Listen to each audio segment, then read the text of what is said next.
The next is about garbhavakranti. अथा तो गर्भावक्रांतिं शारीरं व्याख्यास्यामः यथोवाच भगवान् सौम्यं शुक्रम् आर्तवम् आग्नेयम् इतरेषामप्यत्र भूतानां सान्निध्यम् अस्ति अणुना विशेषेण परस्पर उपकारात् परस्पर अनुग्रहात् परस्पर अनुप्रवेशात् च तत्र स्त्रीपुंसयोः संयोगे तेजः शरीरात् वायुः उदीरयति ततः तेजो अनिलसन्निपातात् शुक्रं च्युतं योनिम् अभिप्रपद्यते संसृज्यते च आर्तवेन ततो अग्निशोम संयोगात् संसृज्य अनु गर्भाशयम् अनुप्रतिपद्यते क्षेत्रज्ञो वेदयिता स्प्रष्टा घ्राता दृष्टा श्रोता रसयिता पुरुषः स्रष्टा गन्ता साक्षी धाता वक्ता यः को असौ इत्येवम् आदिभिः पर्यायवाचकैः नामभिः अभिधीयते दैवसंयोगात् अक्षयोः अव्ययो अचिन्त्यो भूतात्मनो सह अन्वक्षं सत्वरजस्तमोभिः दैवासुरैः अपरैश्च भावैः वायुना अभिप्रेर्यमाणः गर्भाशयम् अनुप्रविश्य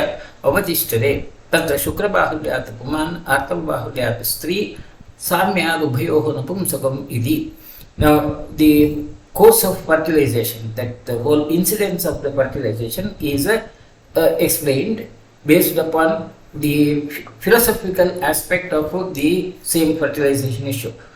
There are two physical components, one the male component and the female component. The male component, we know now that there are the two gametes, the sperm and the ovum. Both of them have a meiotic division and they have haploid number of chromosomes. So these are the two components, and among them, for these, from Ayurvedic point of view, they are categorized into two categories. One, the Agneya, and the other is the Saukya. That's the combination of Agneya, something which is very active, hyperactive, and which gives all the energy to the further progression of the fetus life.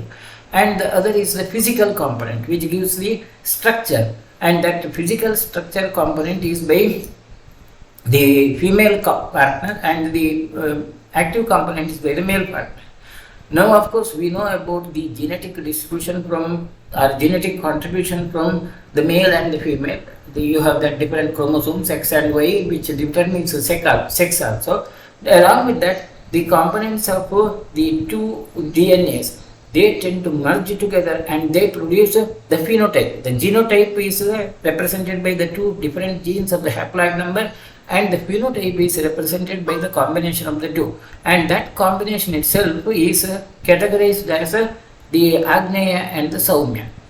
Now, there are in the genotypic presentation, we have the two, one the dominant and the recessive characters. The dominant character and the recessive characters are the way we look at it from the current science point of view, which are not very specific to whether it's a male contribution or the female contribution. Certain characters, they contribute, the dominant character is contributed to male, certain characters are dominant characters are attributed by the female component.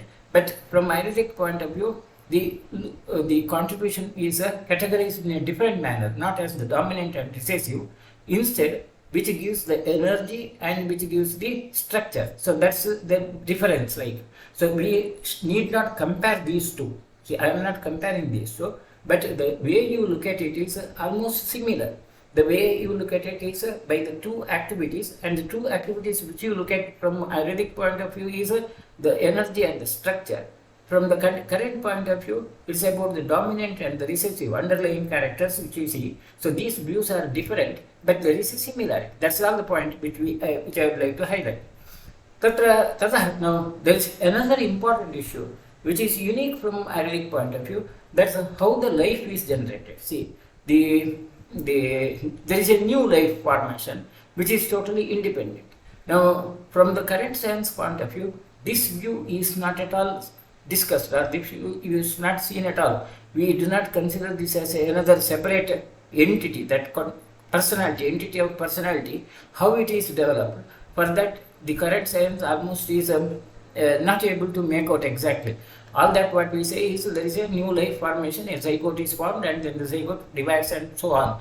But from Indian philosophy point of view, it's not only from Ayurveda, it's about the Vedic view also, that the Purusha, the Atma, is created. Atma enters in, it's not created, rather it's enters in at that moment when there is a fertilization. When the ovum and the sperm merges together, that moment the Atma enters in, and that Atma is described as the Shrota, Rasahita, so all that which gives you the personality, which gives you the capability to sense, which gives you the capacity to act, which gives you the capacity to have a intellectual activity. That's exactly Sprashta, Ghrata, Drashta, Shota, Rasahita.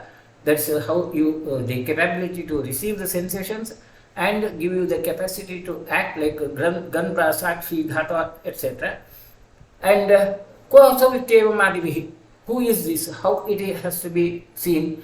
For that, the reason given by Indian philosophy is Daivasayogata. There is something which is beyond the human reaches, human capability, which decides about like how that Atma enters in and what sort of the Atma enters in. That's the point which is decided by Daivasayogata. Abhyayaha Achintyaha Bhutatmanasaha is Abhyaya and Achintya. There is a eternal life force in the universe, and that component of eternal life force enters into that structure formed, that the zygote formed, and this is decided by something which is beyond the human capacities. And then once it starts there, it results in all that qualities like Sattva, Rajas, Tamaha, or it also produces all that human nature, the human qualities are seen. So that's how it is explained, like how the fertilization occurs. From the current viewpoint of view, this component of how that life and individuality is presented is not explained in that level, but all that individuality and characters are attributed only to the genes and the genetic representations, like phenotype and genotype, dominant and recessive characters. That's all. We end up at that level. But Ayurvedic point of view goes to something beyond that, and it looks like this kind of a view also has some validity. Then Tatra Shukra Bahulyat Puman, Arthava Bahulyat Stri, Samyatu Bhayo, the sex of the zygote is determined at the time of the fertilization itself. Very important thing. It's generated or decided at the time of the fertilization itself by the dominant of a male component or the female component. Now, of course, we have a clear idea of how the sex is determined by the sex chromosomes, the X and the Y. And we know when there are the both X components, it results in the female, and when there is X and Y component, that's it results in the male. That's all, but we know that. Now, Rutustu Dvadasharatram Bhavati Dustartavaha Adustartavam Api Asti Teke Bhashante. Now, this is a point which we have discussed in the previous session, like what is the Rutu, or the window period of fertilization. Now, window period of fertilization is according to Sushruta 12 days. Some people say that Adustartavam Api, even without that Rutu Chakra, the fertility can occur. According to some, there is a difference of opinion, and about that fertility window period and the difference of opinion we have discussed in the previous session. Bhavanti Chatra, Pina Prasannavadana, Katalina Atma Mukhadvijam, Narakam, Drekatam, Sasta Kukshakshim Murtijam, Spura Bhuja Kucha Shroni, Nabhi Guru Jaganaspijam, Harsha Outsukya Param Chatri, Vidya Rutumati Miti, Rutumati, that one female characters of a fertile woman. When a female person is capable of fertility, the signs of that fertility, that's Rutumati, is a fertile woman, I would say, like where there is a window period for the fertilization and so on. And according to Sushruta, the clinical signs are seen in terms of the expression in the face. The face would look attractive, and that she would not have any discomfort, and she would have a desire to have a male component, and speaks properly, and speaks in and then she would have some feeling of a discomfort in the abdomen and in the eyes, and then in the head. It's srasta. That's the srasta in the sense it's not really discomfort, but some feeling that there is a feeling of emptiness in that area, and there could be the feeling of vibrations over the body, like Bhuja, Kucha, Shoni, Nabhi, etc. in those areas. and she would be having more anxiety and these pleasant activities. These are the signs of Rutumati, one who is capable of fertilization. Of course, from the current point of view, you do not have that kind of an assessment at all. नियतं दिवसे अतीते संकुचित्यम्बुजं यथा ऋतौ व्यतीते नार्यास्तु योनिः सम्रियते तथा. Now, during that fertile window period, the fertility is possible, fertilization is possible. Beyond that period, because the yoni becomes constricted. Now, Sushruta has said yoni becomes constricted. Now we can say that the changes in the endometrium, endometrium gets denuded, and hence at that time there cannot be a fertilization. So, Masen Opachidam Kale Dhamanibyam Tadarpam Ishat Kustam Vivarpunja Vayu Yonimukham Nayet Tadvarshat Dwadashat Kale Vartamanam Asrik Punaha Jara Pakwa Shariranam Yati Panchachataksayam. The menstrual flow is a regular cyclical process which occurs once in a month, and again the changes which occur we have discussed in the previous session also. The Artava is brought into the uterus by the dhamanis, and it again gets discharged out when the fertilization has not occurred.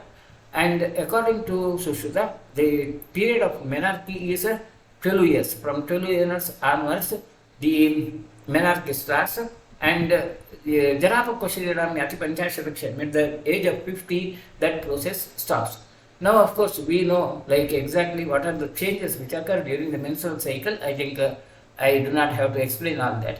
You will have that well-known, well-established changes of the hormone levels, the pituitary. The first of the thing which decides about is the pituitary hormone level, the follicular stimulating and the luteinizing hormones, which result in the corresponding secretion of the estrogen and progesterone, and that estrogen and progesterone, they decide about the changes. Ultimately, they decide about the changes in the endometrium as well as the changes which occur in the ovary. The ovaries, the follicle will be developing, and somewhere in the middle of the cycle, like around 14th day of, maybe 14th or 15th day of the menstrual cycle, the ovulation occurs. The ovum is separated from the follicle. Now, then the next, of course, corpus luteum would be constricted, and if there is no fertilization, if there is a fertilization, it goes into the next fertile zygote, and the zygote would be embedded in the endometrium if there is a fertilization. If the fertilization doesn't occur, then there will be denudation of the endometrium. This is a cyclical pattern which is explained as the condition of the Vataja, the Dhammanigata. Vata resulting in flow of the blood into the mani. Ugmeshatu Puman Proktaha Divaseshu Anyata Abala Pushpakale Shuji Tasmad Apatyarthaha Stuyam Vajeta. Now, again, it's a point which we have discussed referred to in the previous session also. In the even days, there is a possibility of male, and in the odd days it's the female fertility which would occur, and hence that proper timing has to be selected, and all that auspicious, it should be that sexual indulgence should be an auspicious occasion, and considering that days. Now, this is a point which is not confirmed, or which is not really made out in the current science. Why the male and female would occur, and whether it has anything to do with the time of copulation, these facts are not really understood, are not known. So it's a gray area. Whether it's true or not, we will not comment on that part. I will not say it's false or true, but this fact is not verified in the present day situation. Then Satyograhita Garbhaya Lingani, Shramo, Glanihi, Pipasa, Saksisadaram, Shukrashonitayo, Avandhas, Puranam Chayone. The signs of a fertilization seen immediately after the copulation. Now, this again is something unique of Ayurveda, that once the fertilization occurs, then the person would have, the female person would have a feeling of tiredness, thirst, and there will be some vibratory senses in the yoni, the vagina. That's what Sushruta says. But practically, we do not have that kind of a description mentioned in any of the contemporary science. There is a issue of orgasm. Orgasm is a feeling of satisfaction at the end of the sexual indulgence. But that orgasm would also present with the similar symptoms, but that's not always a sign of fertilization. But symptoms which are mentioned of Satyogrihita Garbhalakshana, they resemble that of the orgasm symptoms. Then of course there is one more, Shukla Shonitayoho Avabandha. Further there will be no menstrual flow and there is a combination of the male and the female. Then after a certain period, now that's the immediate, instant symptoms. The symptoms which occur later on, after a few days, like would be Sanayah Kustam Kata Romarajidgamasada Akshipashmani Chaprasyaha Samilyante Visheshadaha Akamataschardayati Gundha Dudbijade Shubhata Prasekaha Sadanam Chapi Garbhinya Halingamuchade. This is absolutely true. Now, even now, in the current science also, this is known, like the symptoms which can occur after the fertilization. Now, for the fertilization to occur, the whole process of fertilization to occur, we know now that the sperm may not unite with the ovum immediately after the copulation. It takes time. See, the sperm is secreted or deposited in the vagina, and the ovaries are present in the fimbrial end, that ovaries outside the uterus. So there is a need for migration. The sperm has to move towards the area of the ovaries, and when there is a fertile ovary available, it results in the fertility, that combination of the ovary and the sperm. So it depends upon many chance factors, and it takes about at least a minimum 3 to 4 days. Like see, for the sperm may not occur, may not flow immediately. It may take minimum about of 40 minutes to 2 to 3 days. The sperm can survive in the uterus for about 2 to 3 days, and if there is a combination, the fertilization occurs. So Sadyogrihita Garbha, where the person would, where there would be fertilization immediately after the conception or not. This question is very variable. The minimum period required is 15 minutes. This is known, and it can extend up to 3 to 4 days. Then once the fertilization occurs, then that embryo which is formed would begin migrating towards the uterus, and then you will have the situation where there will be, of course, fertilization would occur by 45 days to 5 days after the sexual indulgence. But till the zygote gets embedded, after the zygote gets embedded in the ovaries, that's what we call as the stage of implantation. At that time, and from that day onwards, you will have that typical clinical signs of the pregnancy. The clinical signs of the pregnancy would be seen like the congestion in the breast and the sense of vomiting, and maybe some that feeling of having that pregnancy can be seen by about 2 weeks after the real sexual indulgence. It may not be seen immediately. So that's exactly the clinical symptoms which would occur after the implantation. Now, these symptoms would occur only after the implantation. These may not occur during this period of the real fertilization and then the movement of the zygote up to the endometrium, which takes about at least minimum of 7 days, 1 week, to maybe around 4 weeks. That's it may take about a long time also for this process. On an average, it's around 1 to 2 weeks is the usual time taken for the embedding.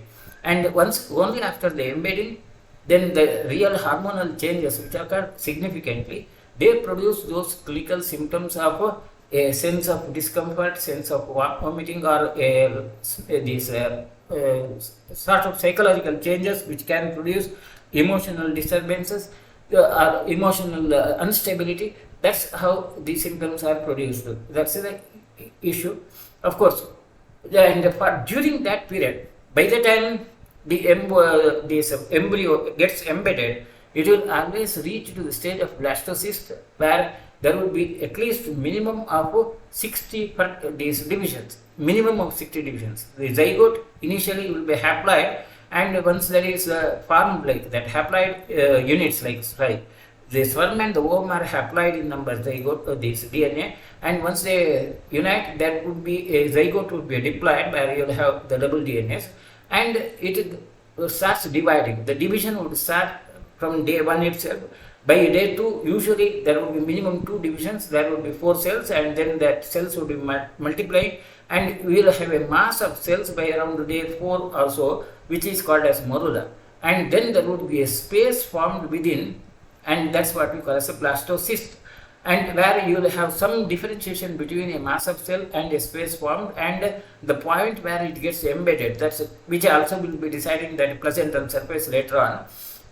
So during this phase, the embedding would occur, and that embedding would be successful only during this period. So all that clinical symptoms of pregnancy would occur only after the blastocyst is formed.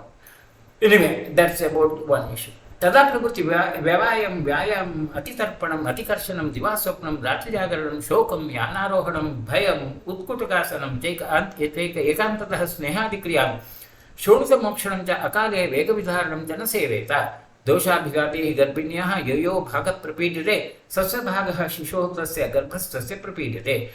After the moment the symptoms of fertilization occur, that the Sadhya Grihita Garbha Lakshanas are seen, the female person, that pregnant woman, should avoid all rigorous activities of exercises or any rigorous weight loss or weight gain or too much of sleep or that lifestyle. She has to take care of the lifestyle, and the activities, rigorous activities like traveling on vehicles or sitting in a squatting position or the Shodhana Chikitsa Snehadikriya, that Shodhana Chikitsa, Prakta Mokshana, etc. These are to be avoided, because any of the injuries to the body of the female, the fertile woman, mother, can reflect in the similar injury to the fetus also, and hence you have to take care of the mother. Tatra Prathame Masi Kalalam Jayate, the progression of the fertilized egg, Sushruta says, in the first month by about 4 weeks, you would have kalala, a mass of the tissue, which doesn't have a shape of the body, doesn't have the shape of the human body. Now, from the current point of view also, this is true, like in the first division, the second division, and so on. By the time about the fourth week, by about day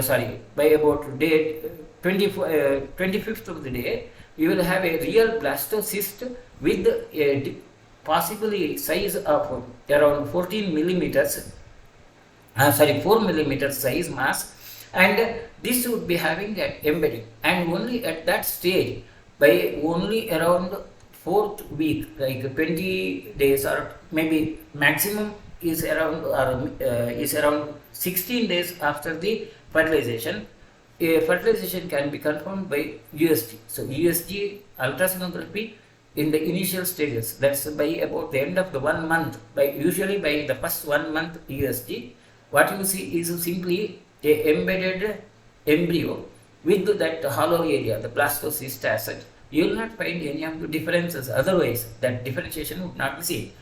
The presence of a vascular end, if you do the Doppler study, you will see the blood flow, that vessels formed around the area, and again these are not very clearly determined. At some areas you will have a more vascular zone, that reddish color suggests of a more vascular zone, bluish color suggests of a less vascular zone, and that's how a pregnancy is confirmed by USG. And for the USG to be seen to show that kalala, the shape of a round mass, kalala is simply a mass or a bolus. Now that kind of a bolus-like structure to be seen, it takes at least 3 to 4 weeks, minimum 2 weeks. The least period is 2 weeks, but ideally it's always seen by 30 days, 1 month as such. Or at the 4 weeks ultrasound, there is exactly the same thing, where you can see the blastocyst embedding, and it can be measured, the dimensions can be measured, which is around 2 millimeters. द्वितीये शीतोष्ण अनिलैः अभिपच्यमानं महाभूतानां सङ्घातो घनः सञ्जायते यदि पिण्डः पुमान् स्त्री चेत् पेशी नपुंसकं चेत् अर्बुदम् इति.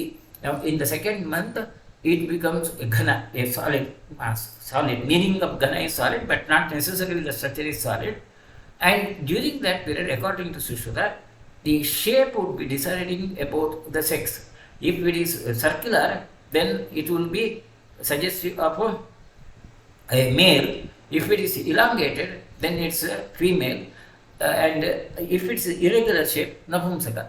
Now, what you see under this ultrasonography, now ideally ultrasonography is done at an interval of a month or maybe trimesters, but for your academical issue, we will have that week-wise ultrasonography images. Ultrasonography done before 4th week is not very much confirmatory, and all that would be useful after the 4th week. And as the current knowledge is known, you cannot differentiate the shape of these structures in the first, second, or third month also, till depending upon the sex. The sex determination is confirmed only after the generation of the sex organs or the sex buds, which is around by 4th month from the current one. That kalala, this peshi or pinda or the arbuda, that differentiation cannot be made out with the ultrasonography, or is not established. That kind of a differentiation is not established with the current limits of the ultrasonography.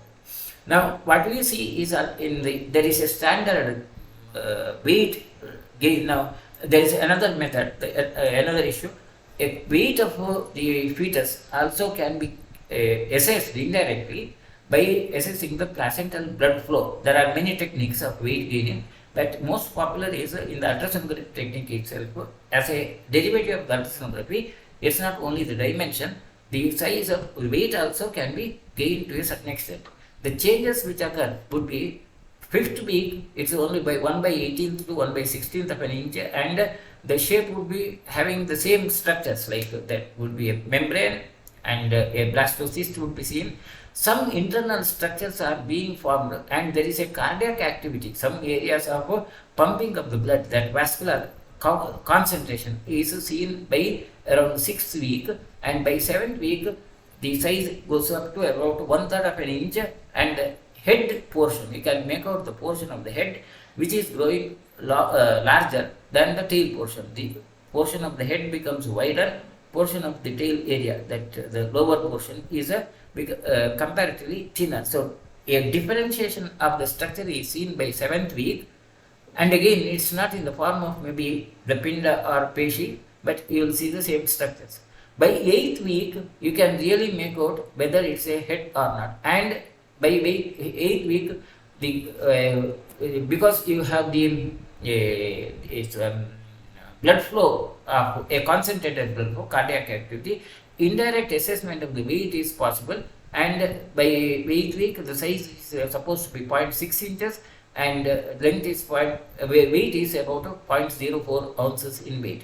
And during that 8th week, that second month, limb buds could be seen. You can see the projections or points where the lower and upper limb can produce. The head portion is made out, the direction of the head is made out. So that's how the Ditiya Masi.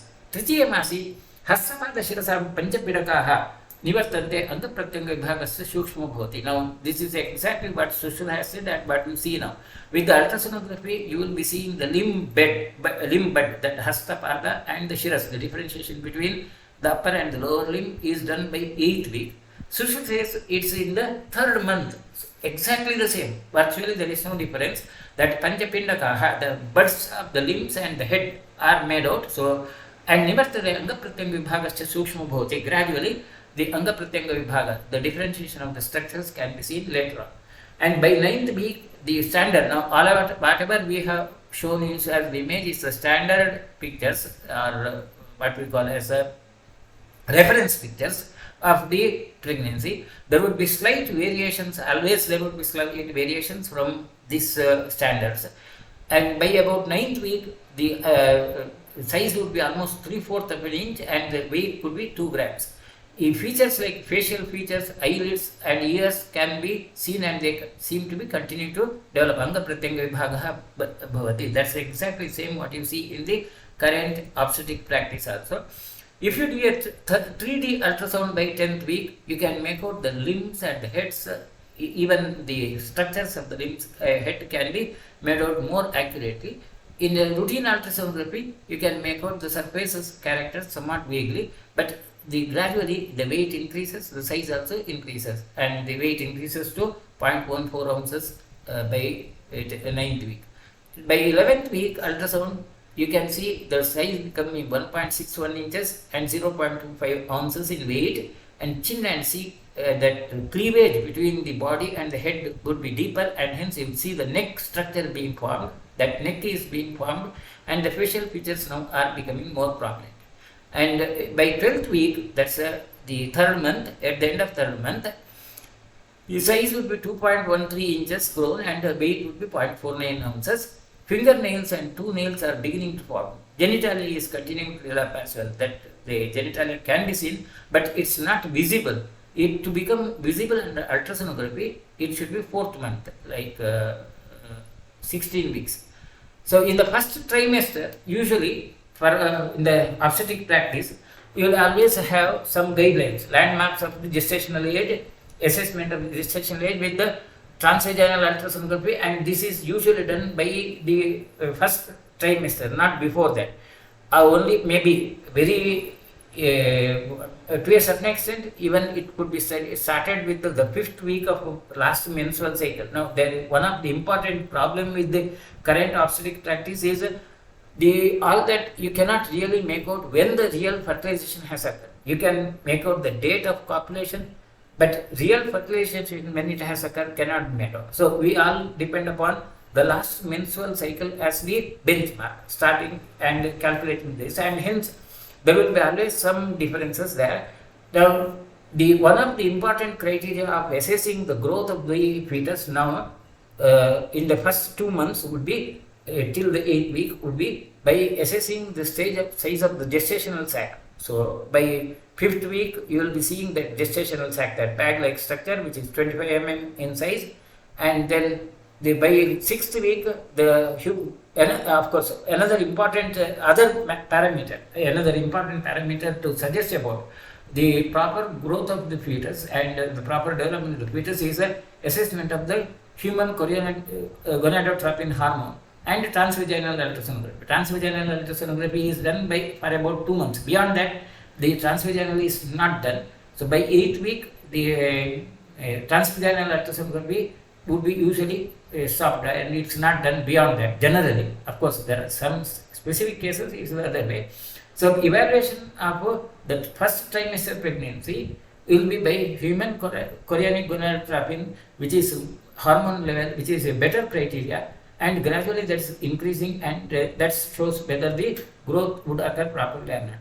At the end of third month, that first trimester, the ultrasound guidelines is when you have these guidelines, it is considered to be a suggestive of the further progression of this pregnancy, as well as the specific factors which you can make out are, if one is the confirmation, accurate confirmation of the pregnancy would be possible by ultrasonography by the first trimester, third month. Till then, you have some indirect assessments, or maybe you may confirm the fertilization, but whether it is a real intrauterine fertilization pregnancy and whether the pregnancy is viable or not, there is a viability of the pregnancy cannot be made out by before the first trimester with the available means. So it has to be, and the possibility of ectopic pregnancy can be confirmed, and if there is any vaginal bleeding, the cause for that can be confirmed by the first trimester ultrasonography. So whenever you do the ultrasonography in the first trimester, these differentiations can be made out, and hence at the end you can really make out whether the pregnancy is viable and whether there are any basic deformities like a hydatidiform mole or so on, or risks like anencephaly or high risk patients. These can be determined, and hence what we say is viability of the pregnancy is confirmed by third trimester. So that's first trimester, third month as such. चतुर्थे सर्वांग प्रत्यंग विभागः प्रव्यक्तो भवति, गर्भहृदय प्रव्यक्ति भावात् चेतना धातुः अभिव्यक्तो भवति, कस्मात् तत्स्थानत्वात्, तस्मात् गर्भः चतुर्थे मासि अभिप्रायम् इन्द्रियार्थेषु करोति, विहृदयाञ्च नारीं दौर्हृदीनीम् आचक्षते, दौर्हृदविमाननात् कुब्जं कुणिं खञ्जं जडं वामनं विकृताक्षं अनक्षं वा नारीं सुतं जनयति, तस्मात् सा यद्यदिच्छेत् तत्तस्यै दापयेत् लब्धदौर्हृदात् हि वीर्यवन्तं चिरायुषं च पुत्रं जनयति. Now by the fourth month, there is a well-developed heart. The hridaya is developed, heart is developed. Now, of course, cardiac activities may be seen in ultrasonography earlier, but a real structure of the heart, the chambers of the heart are seen only by fourth month. And usually in the routine obstetrics, the evaluation of the heart structures, that pediatric echocardiography, or maybe this not pediatric, the embryonic echocardiography is done by 7th month, 6th or 7th month, after the end of the second trimester. That's how it is done to rule out the pathologies, because the real development of the heart structures would be seen at that period, and it's not really assessed in the prior. But many gross deformities can be made out even by the 4th month. At the end of the first trimester also, the gross deformities of the heart can be made out. Now, anyway, another important view from analytic point of view is because there is a development of the heart, the emotional capabilities of the fetus are developed. Now, that emotional ability and emotional component of the fetus is something which is not generally discussed in the current obstetric practice. In the current obstetric practice, we focus on only the physical development and viability, the life science, but the emotional component of the fetus and how it is translated, these are not really used in the practical clinical field. Of course, there is enough of the discussion about that emotional issues. I am not saying that the current science is ignorant of the emotions, but it's not used in the practical clinical field. From identic point of view, there is a very important issue. The emotional status of the fetus is expressed in the form of emotions of the mother, and hence there is a need for respecting or maybe honoring those desires of the mother to save the fetus and to prevent the deformities. So, and that the desires seen are considered as Dauhrada, and the mother is named as Dauhridini because she has that Dauhrudas, having two hearts as such. And if you do not honor or if you do not respect those Dauhrudas, the desires of the mother, it can produce the deformities in the fetus like Kubjakuni Khanja, etc. That congenital abnormalities can occur, and if these desires are met with, then the fetus growth would be healthy. Veerivantam chirayushanta putram janayati. The same is repeated. Indriyastamsu yan sa bhoktum ichchati garbhini garbhabhagabhayattan sthanam vishaka satyadapeta sa prapta dauhruda putram janayata gunanvitam alabdha dauhruda garbhe labeta atmaniva bhayam तेषु येषु इन्द्रियार्थेषु दौहृदेव मानता प्रजायेतस्युः सुतस्य अर्थिः तस्मिन् तथा इन्द्रिये. Now, the Dauhrada has to be respected, and there is a direct relationship between the Dauhrada and the desire which is expressed by the mother and the desire of the child. And if the Dauhrada's desires are honored, then the child growth would be healthy. If they are not honored, the growth of the child in the specific organs related to that Dauhrada would be affected.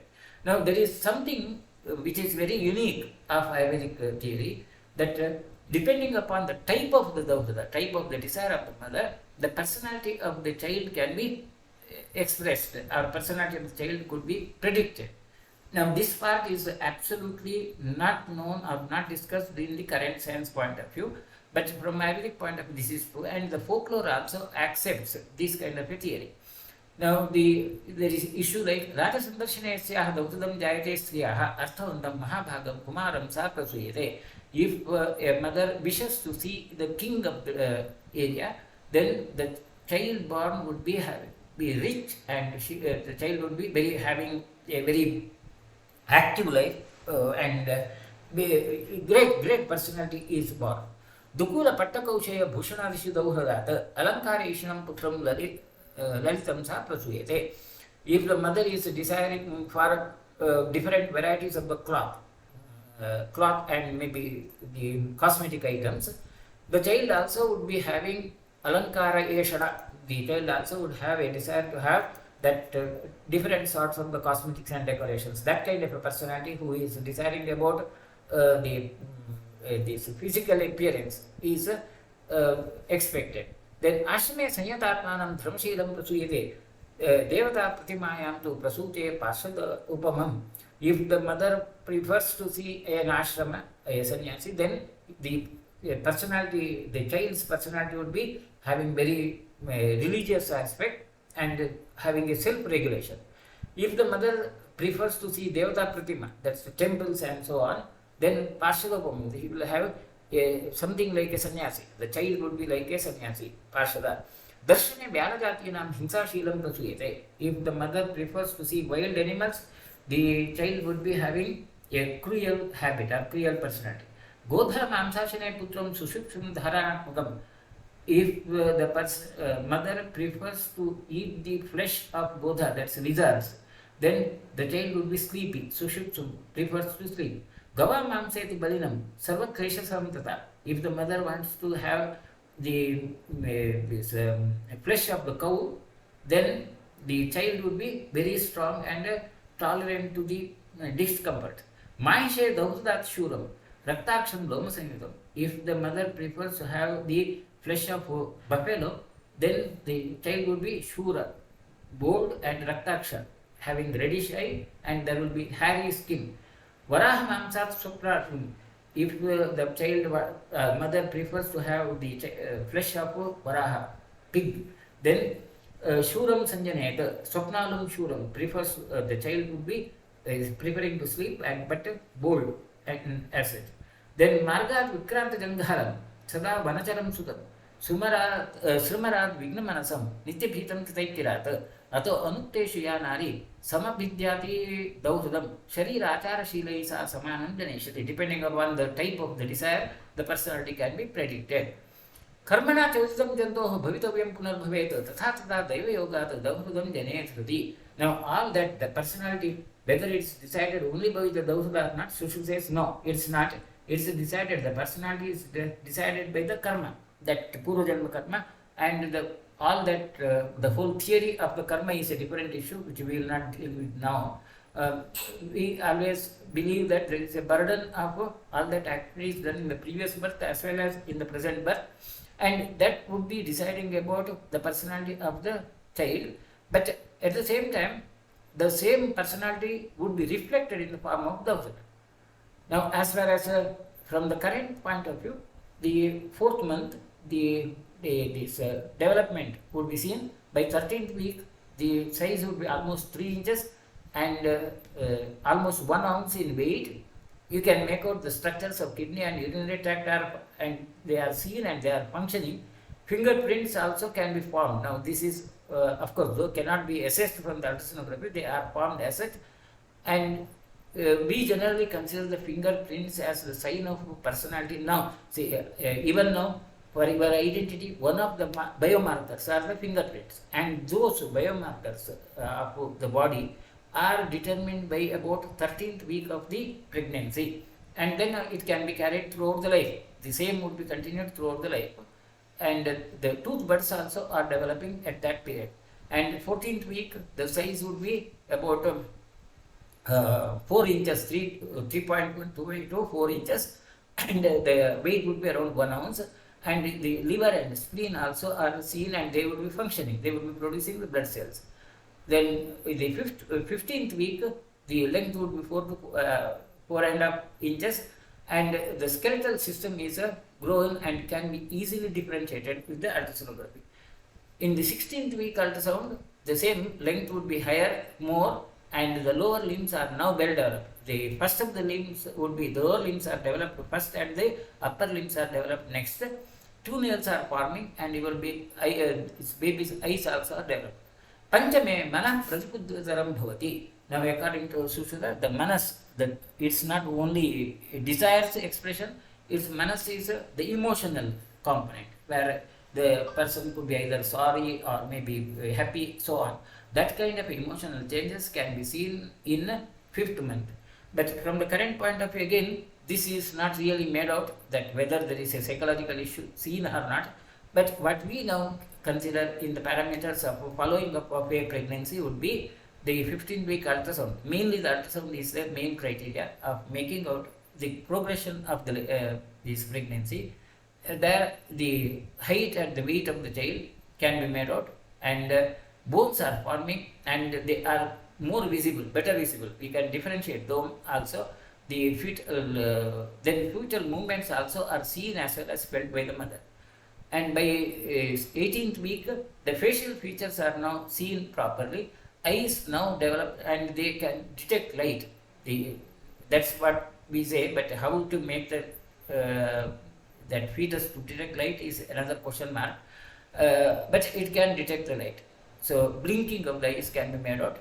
And really, the determination of the sex would be by 18th week. Before that, it's not accurate. And by 18th week, by looking at the shape of the genital buds, the sex determination is possible. In a male, it's a projection is seen at the genital fold, and in female, you will see the depression, and that's how the gender is revealed. Of course, revealing the gender and assessing the sex in a fetus is illegal now, and it's not been done. But I'm discussing only from the academic point of view. This is possible by the ultrasonography. Sex determination now is possible objectively by assessing the ultrasonography only after 18th week.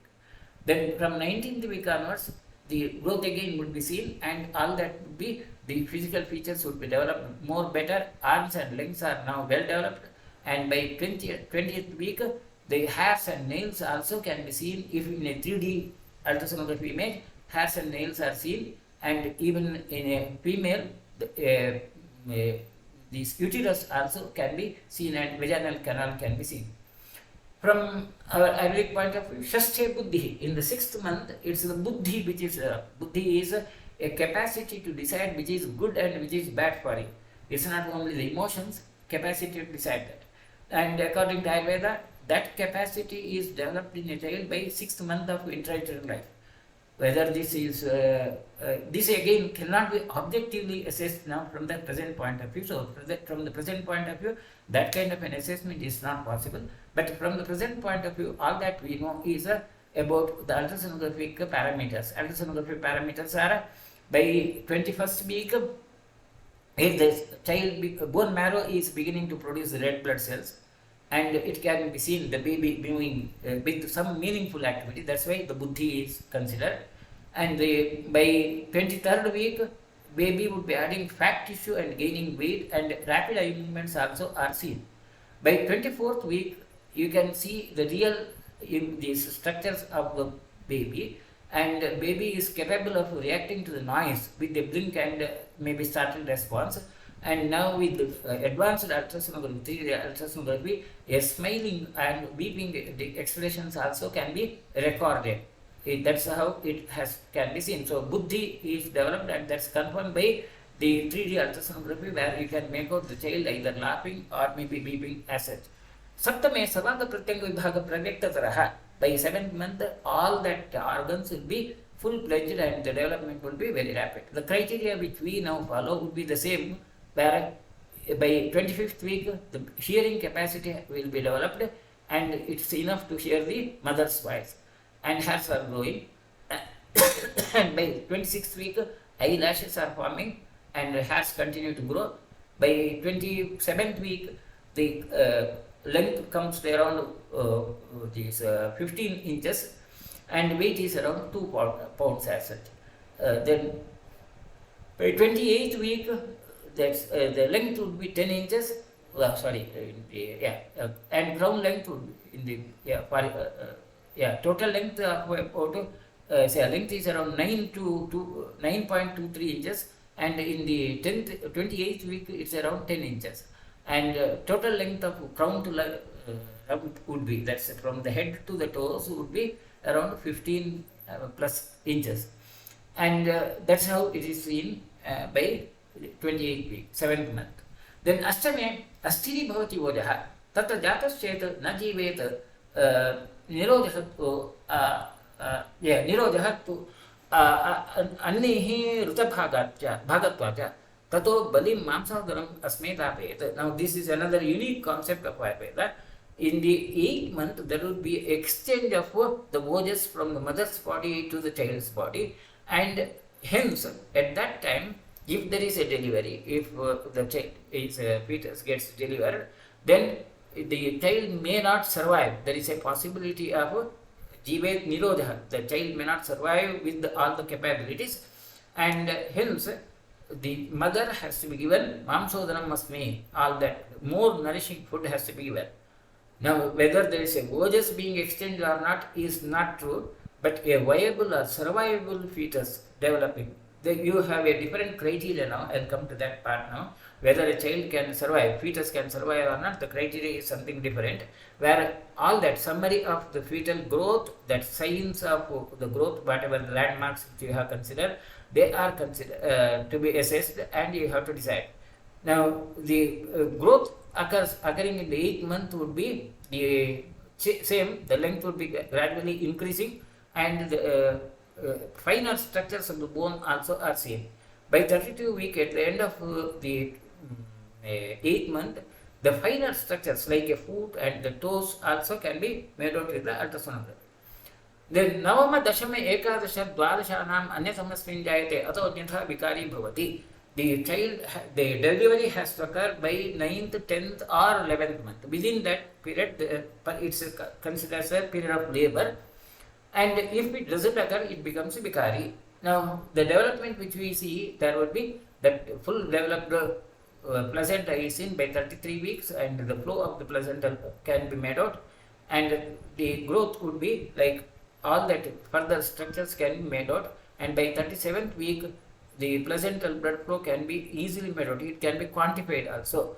Now, the point is about the typical growth pattern. Now, the criteria to see whether the child would be viable or not, whether the fetus is growing properly or not, we always have make use of these reference ranges. The reference ranges are the placental thickness and the estimated total weight depending upon estimated gestational age up to 40th week. That's how it is done, and this reference chart is usually used for the current issue.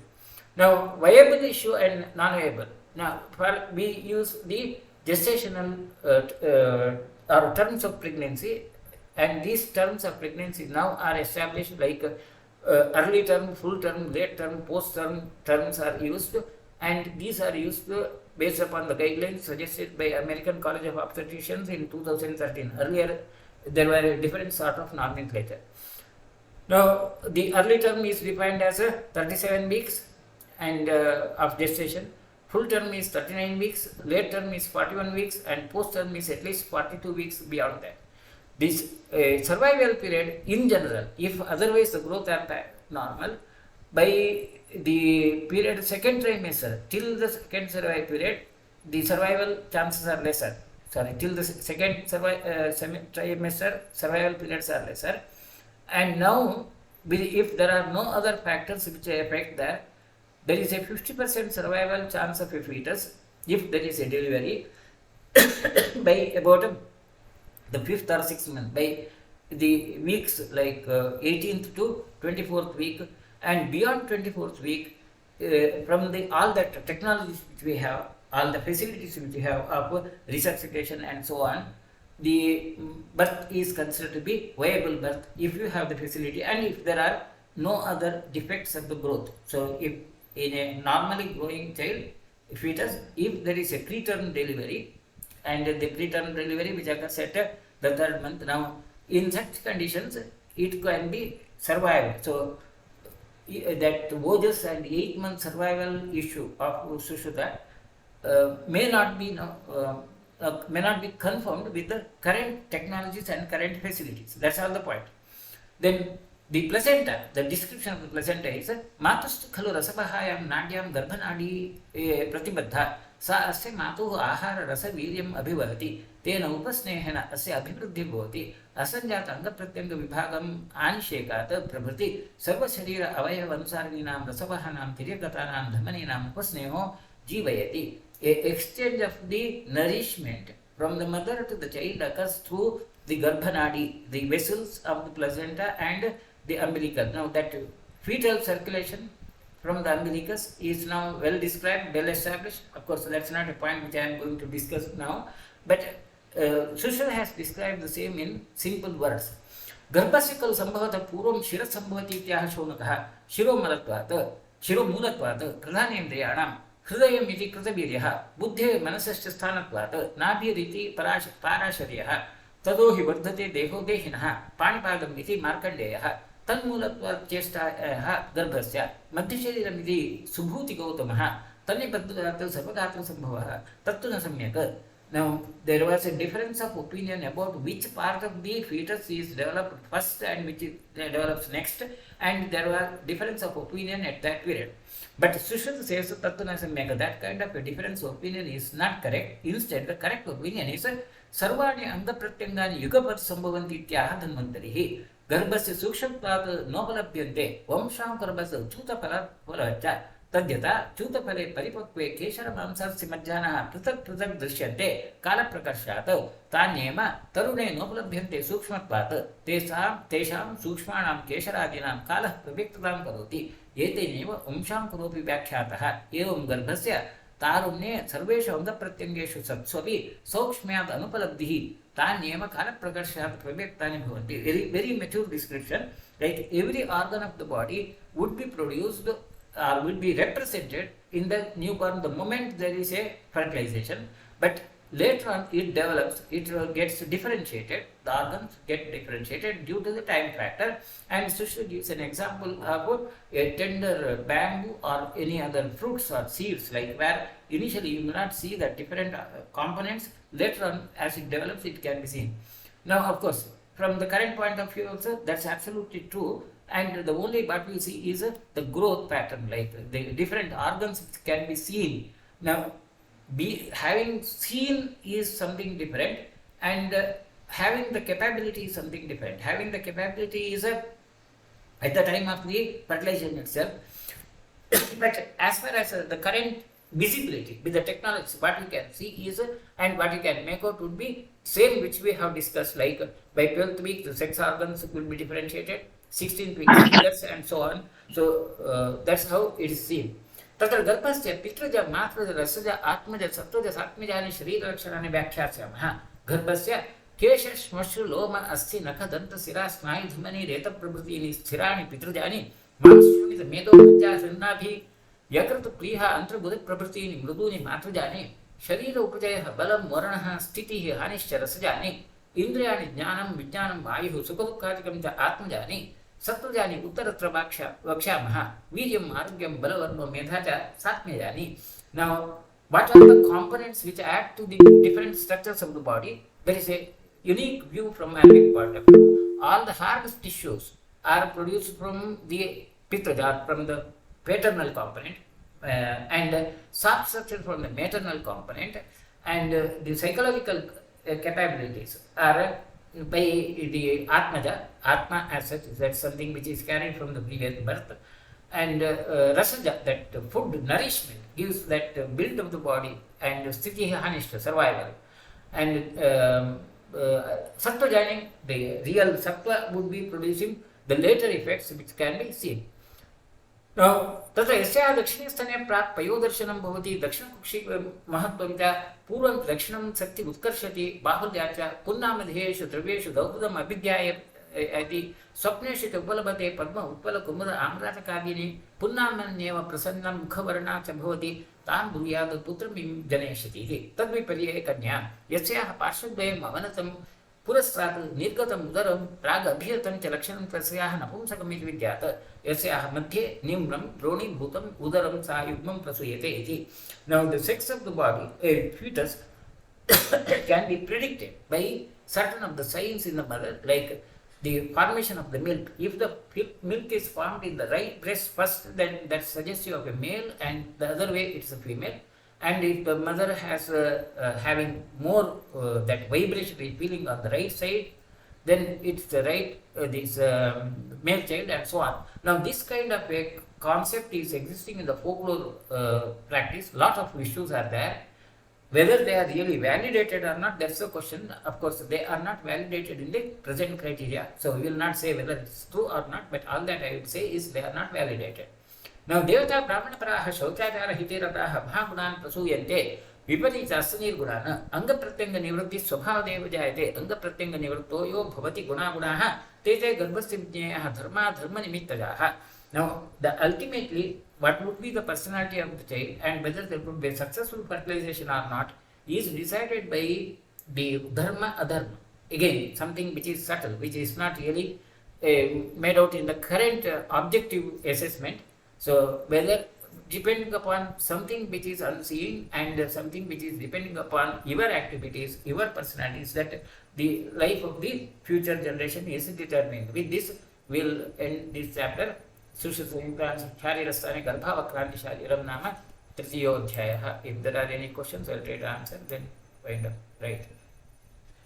There are no questions, so we'll wind up. Thank you.